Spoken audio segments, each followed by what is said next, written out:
Over the years, we've been bringing underlying technology from Starline into Google Meet. That includes real-time speech translation to help break down language barriers.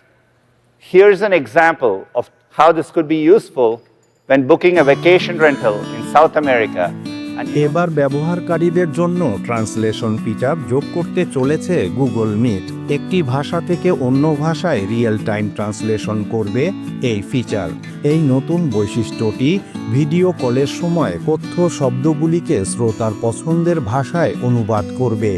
Covid পরিস্থিতি তৈরি হওয়ার পর থেকেই office থেকে পড়াশোনা সবকিছুই হচ্ছে অনলাইনে।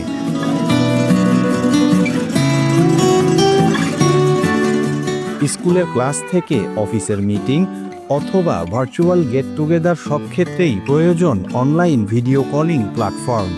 এর মধ্যে অনেকগুলি প্ল্যাটফর্ম থাকলেও সবথেকে সুবিধাজনক গুগল মিট। এবার ব্যবহারকারীদের সুবিধার জন্য ট্রান্সলেশন ফিচার যোগ করেছে তারা। একটি ভাষা থেকে অন্য ভাষায় রিয়েল টাইম ট্রান্সলেশন করবে এই ফিচার। ধরে নেওয়া যাক এমন কোনো একটি মিটিং চলছে অথবা গুগল মিটে এমন একটি অনলাইন কনফারেন্স চলছে যেখানে বিভিন্ন দেশের মানুষ অংশগ্রহণ করেছেন। এরপর কোনো এক বক্তা ফরাসি ভাষায় তার নিজের বক্তব্য পেশ করছেন। সেক্ষেত্রে যে অংশগ্রহণকারী ফরাসি ভাষা বোঝেন না তার ক্ষেত্রে ওই বক্তব্য বোঝা সমস্যার। সেখানেই সাহায্য করবে গুগল মিটের নতুন translation feature. Hi, Camilla. Let me turn on speech translation. It's nice to finally talk to you. Es bueno hablarte finalmente. No puedo esperar a alquilar tu casa. Te vas a divertir mucho y creo que te va a encantar. You're going to have a lot of fun and I think you're going to love visiting the city. The house is in a very nice neighborhood and overlooks the mountains. That sounds wonderful. Is the house Eso suena close to maravilloso. transportation? ¿Es la casa cercana al transporte público o recomiendas alquilar un coche?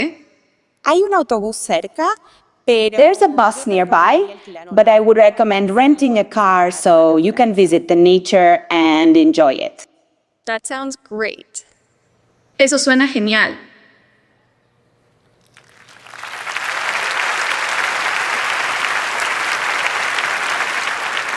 You can see how well it matches to speak. যে ব্যক্তি যে ভাষা বোঝেন তাকে সেই ভাষা select করে রাখতে হবে। অর্থাৎ যিনি ইংরেজি ভাষা বোঝেন তাকে ইংরেজি ভাষা সিলেক্ট করে রাখতে হবে। এরপর অপর প্রান্তের ব্যক্তি ফরাসি ভাষায় কথা বললেও সেই বক্তব্য রিয়েল টাইম ট্রান্সলেশন হয়ে যাবে। বেশ কয়েক মাস পরীক্ষা চালানোর পর এই ফিচারটি অবশেষে সকলের জন্য চালু করা হলো। মোবাইল এবং ডেস্কটপে এই সুবিধা পাওয়া যাবে। পড়াশোনার ক্ষেত্রেও এই ফিচারটি খুবই কাজে দেবে বলে মনে করা হচ্ছে। Introducing this real-time speech translation directly in Google Meet. English and Spanish translation is now available for subscribers, with more languages rolling out in the next few weeks. And real-time translation will be coming to enterprises later this year.